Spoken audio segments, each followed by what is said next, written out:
Panas Corlis.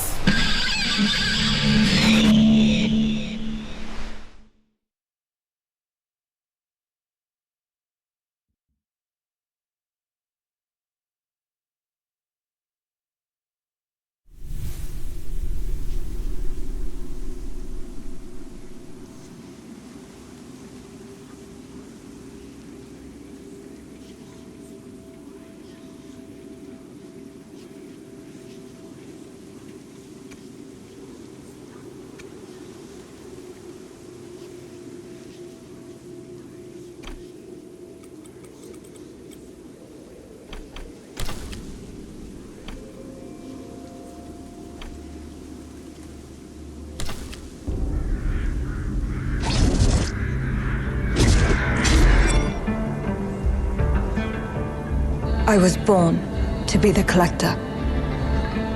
To protect a world I cannot be a part of. Destined to be feared for what I am. It is my fate.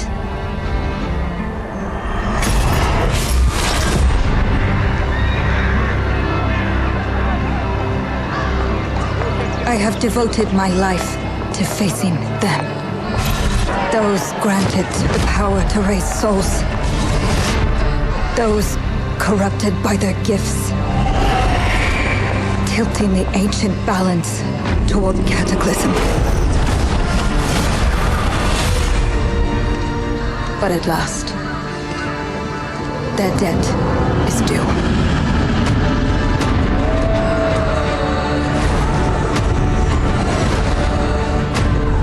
Every choice, every breath has led me to this moment. As the moon bears witness, I take the first step. My time has come. I am ready.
Please come in. Professor Lucas? Yes. Yes, and you must be Cleo. I'm up here. Please join me. Be right there.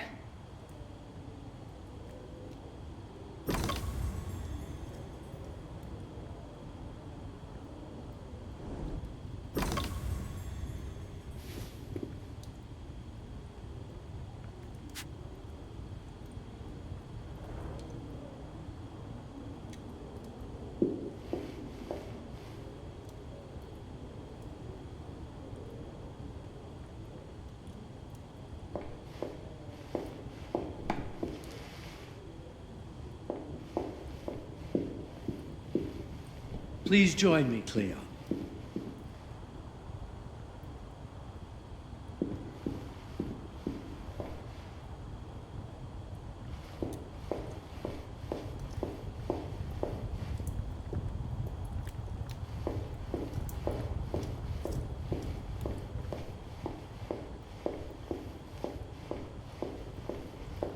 You might very well appreciate this spot, Cleo.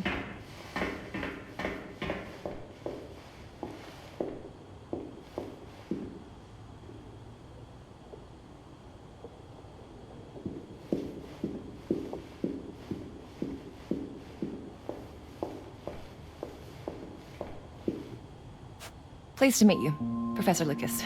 The pleasure is mine, Cleo. I'm glad you called. Were you looking for something in particular? I was, but my intricate classification system failed me once again. You know, this is the exact spot where I met your father for the first time. Really? Yes, he was looking for essays on Rembrandt and other Dutch masters. His arms were brimming with books. He could barely see in front of himself. That sounds like my father. Yes. I recognized myself in his eagerness to learn.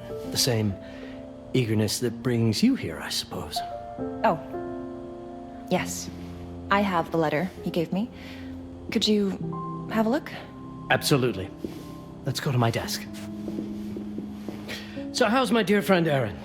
You called my father a friend. Of course. He never talked about you before giving me the letter. I was devastated when he told me about his condition. I'm sorry, Cleo. He told you? When? I saw him about a year ago. He warned me that you were going to call when you were ready. Oh. I guess he told you a lot. Not much more. He is a very private person, as you know. Now, let's see that intriguing letter.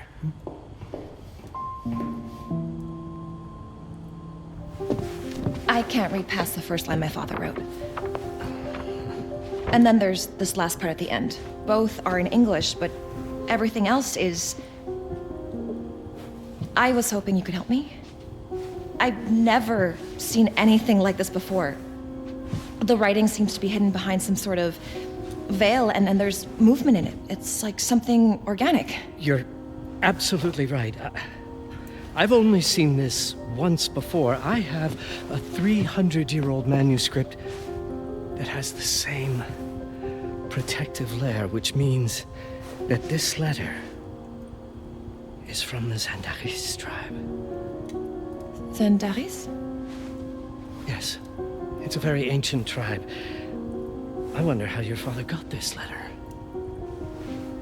Can you decipher it? I'm afraid I can't. But there is a tome in here on ancient writing that mentions the Zaindaris' protected communication. Although finding it may be a bit of a challenge, I think I might have stored it a little too well. The library's registry should help.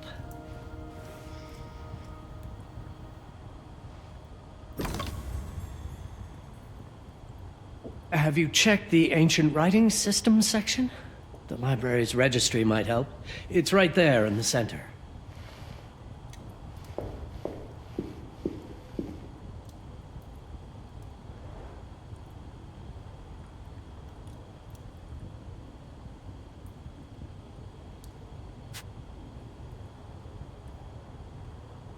Did you find the tome? The library's registry might help. It's on the table in the center.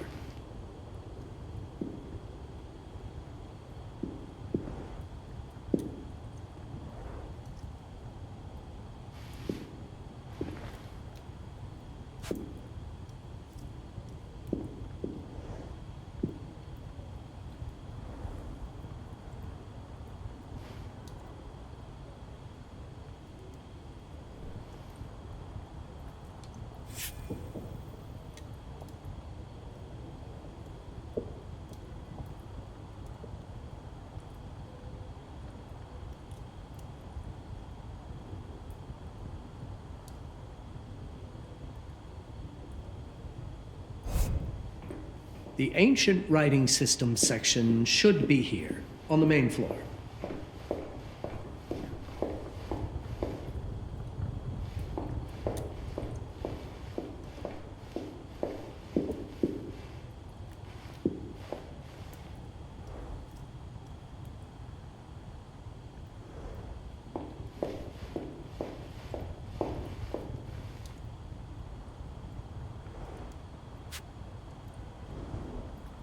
Did you find the tome?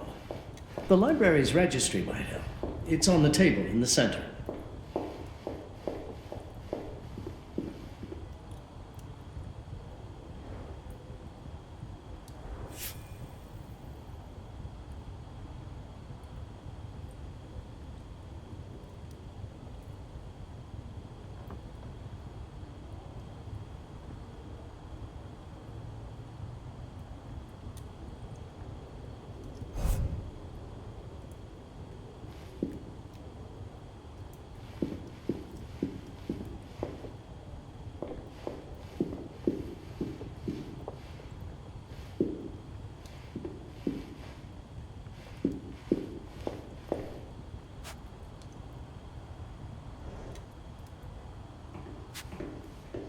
The Ancient Writing System section should be here, on the main floor.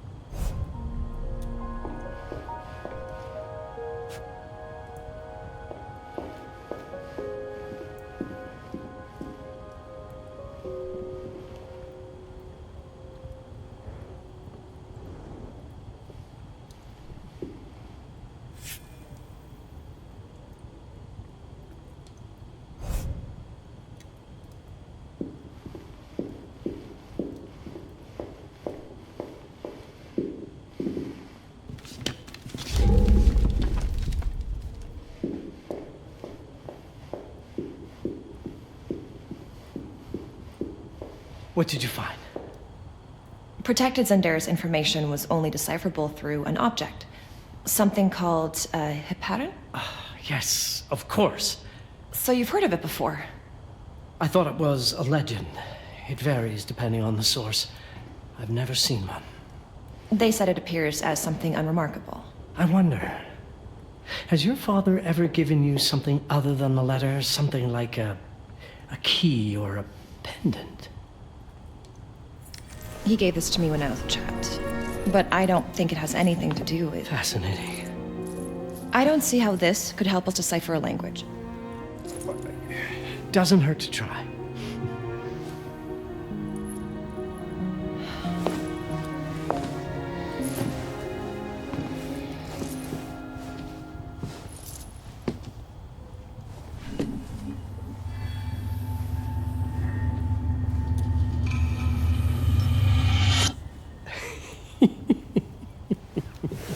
It doesn't work.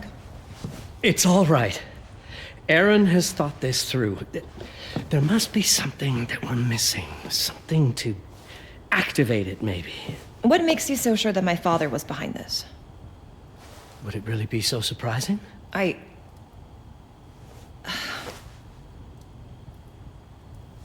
just wish he had told me more before he... I understand, but this is his way to do so. Aaron made sure that we would meet in this very room. He's a brilliant man. None of this is coincidence. Have a look around. See if there's anything that piques your interest. Something only you could notice? Did you know that my father donated a bust of Rembrandt to this school? I didn't. I'm afraid to say I never paid much attention to their donors. That must mean something, right? I know he loves this school, but... I'd say follow that lead. There's a section in this library dedicated to Rembrandt.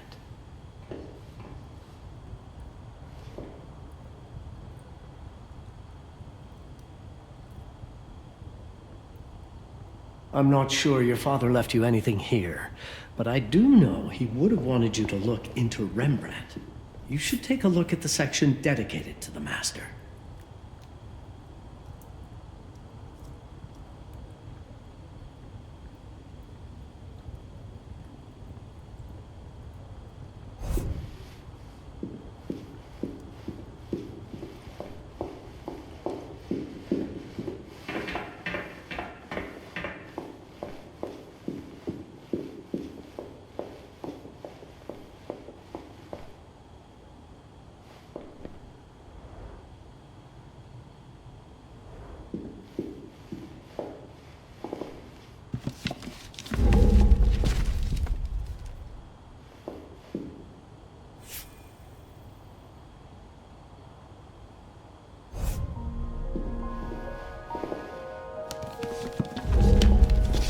You might want to look into anything related to Rembrandt, Cleo.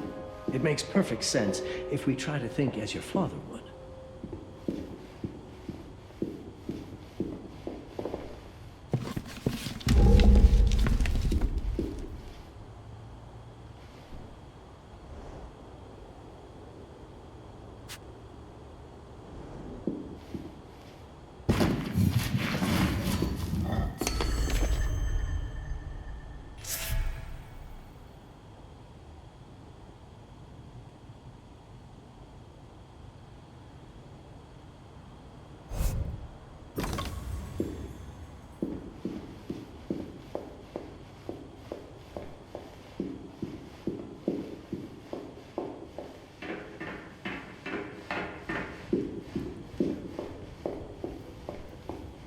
There was something in Rembrandt's bust.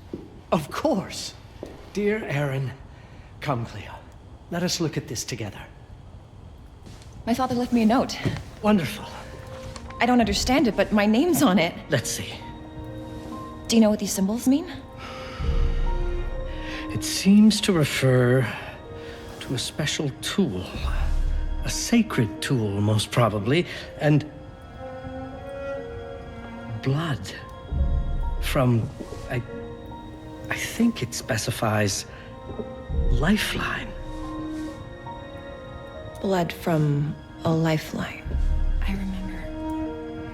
From the hand.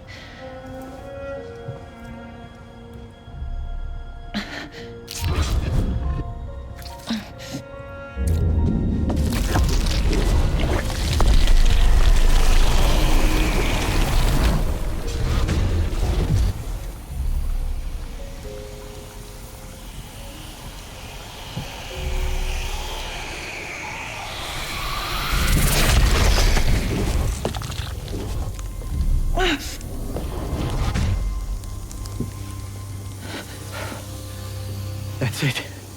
That's the Hiparan. Aim it at the letter.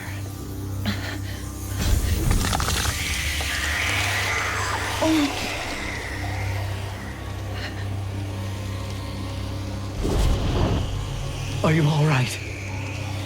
Yes. It's... Cleo, if you're reading this, Papa? it means you're experiencing Nux. It's this dark energy you can feel through your guts. Don't worry. It's yours, Cleo. And you'll become its master. You're my daughter, Mabel, and I love you deeply.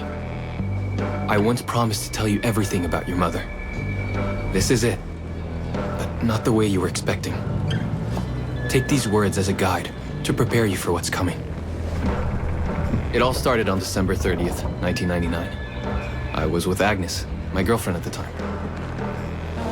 We were in Amsterdam for the year 2000 celebrations, and we had a room in a pretty cool hotel. I thought we were turning the page on a year, a century, a millennium. But it was more than that. We were standing at the beginning of a new cycle. And you, ma belle, would be part of it.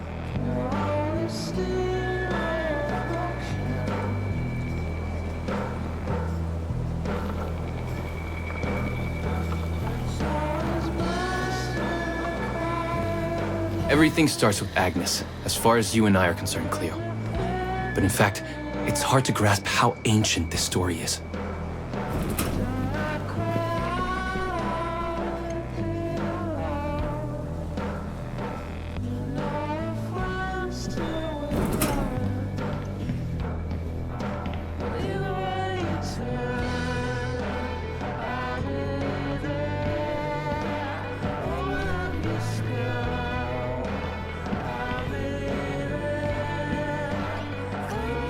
Agnes was different. An old soul, yet joyful, always surprised by life. From the very beginning, it felt as though she already knew me. It was awesome.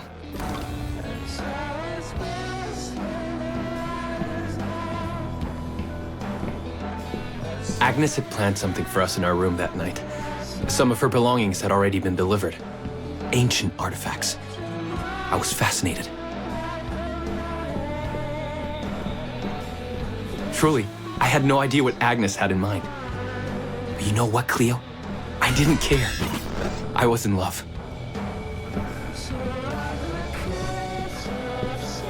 I never questioned Agnes's actions. She had a way of making me feel important and wanted. Needed, even.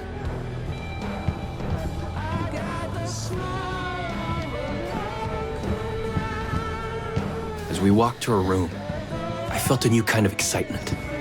Impossible to describe. I didn't yet know I was about to lose my grip on reality.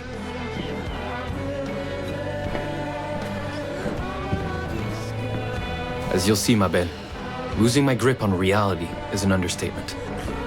The truth is, I never had a grip on anything at all.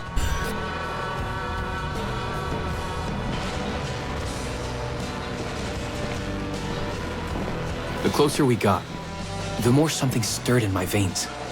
Nothing unpleasant. More as though the city's canals were running through my body. There was something electric about Agnes. A force emanated from her. A force I was about to discover.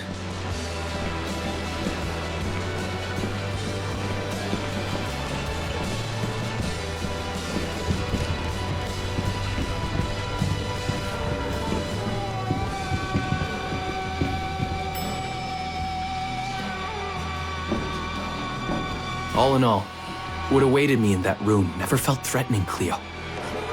Deep inside, somehow, it always felt as though I'd been chosen. Agnes went directly to the bathroom to put on her magic touch, she said. She didn't need any in my view, but she was being literal, I guess.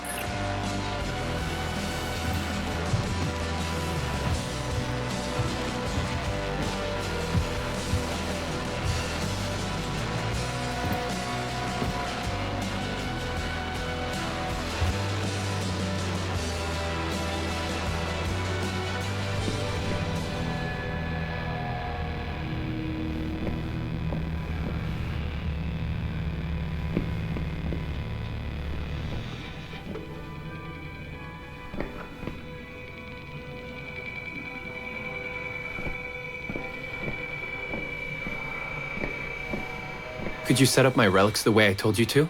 She asked from the bathroom. I had to rummage through a chest, a shelf, even her bag to find those things of hers. So old they were unsettling.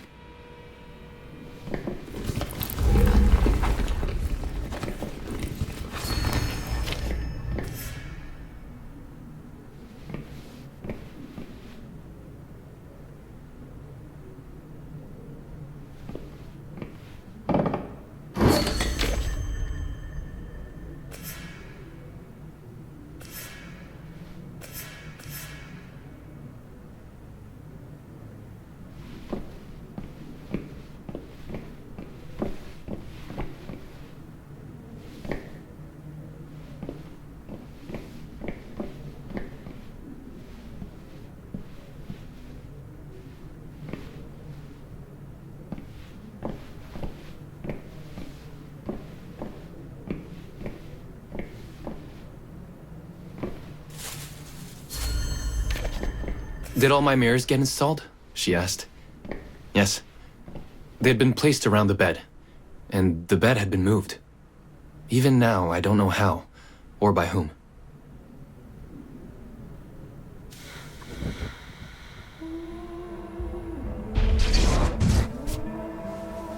When everything was ready as Agnes requested, she came out of the bathroom.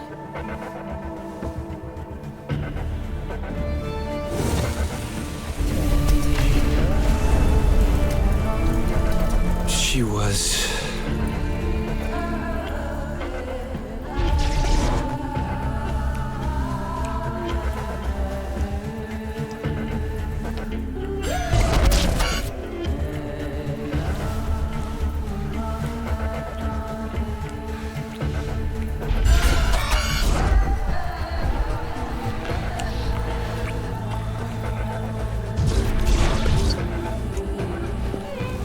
no words to describe what followed Cleo. It felt ethereal until I lost the thread.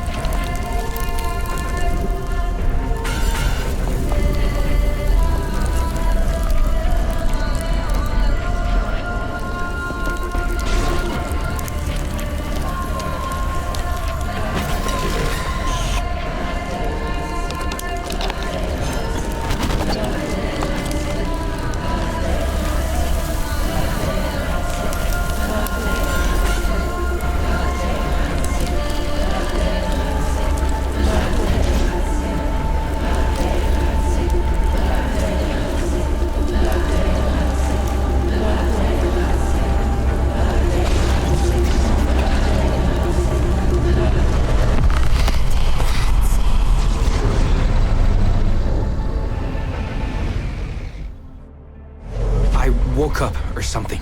I'm still not sure. I was a cat, Cleo. Yes, you read that well. I was a cat. The room was like in a nightmare. Agnes was floating, literally, and seemed frozen in time.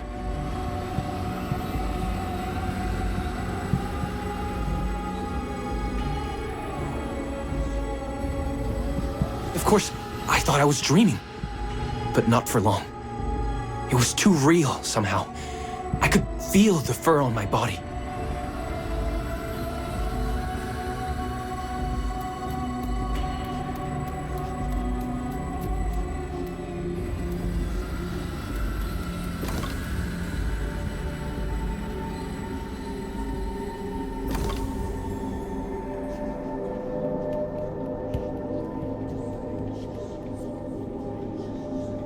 My senses were heightened.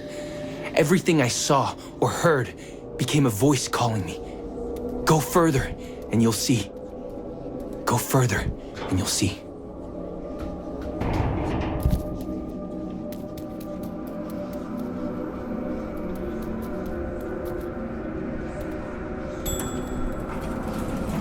The further I went, the more real my sensations became. Yet the world around me felt increasingly surreal.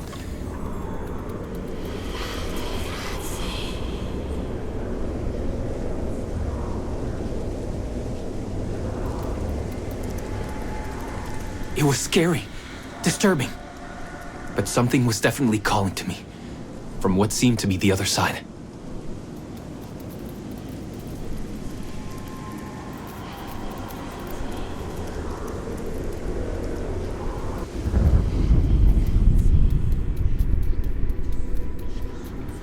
And then, in a forest, yes, a forest, I knew it in my bones.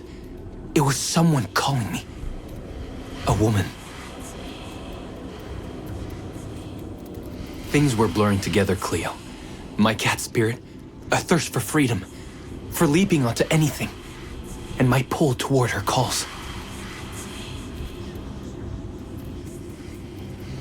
And I saw her, frozen in time, like Agnes in the room. And my cat spirit again, a need to size her up.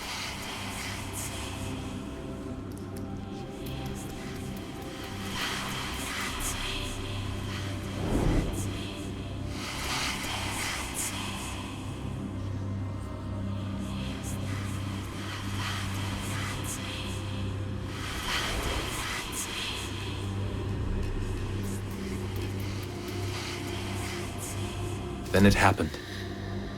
For a brief moment, I became fully feline.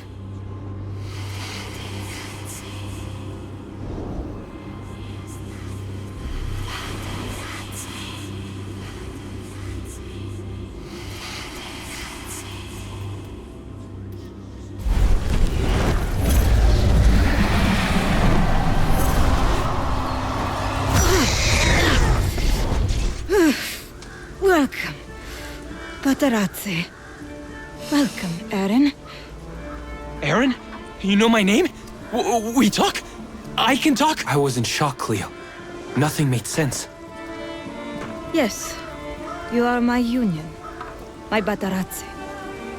I'm a cat. Of course. But what? Did no one tell you about the ceremony? Where you come from? What? No! What do you mean? It matters not for now. I'm Noah, the Collector. Those are the Zaindaris. Follow me, and I shall explain anon. We've much to do this night. It was the only thing I could do anyway, Cleo. That woman, Noah, she seemed like the only one who could clarify all this.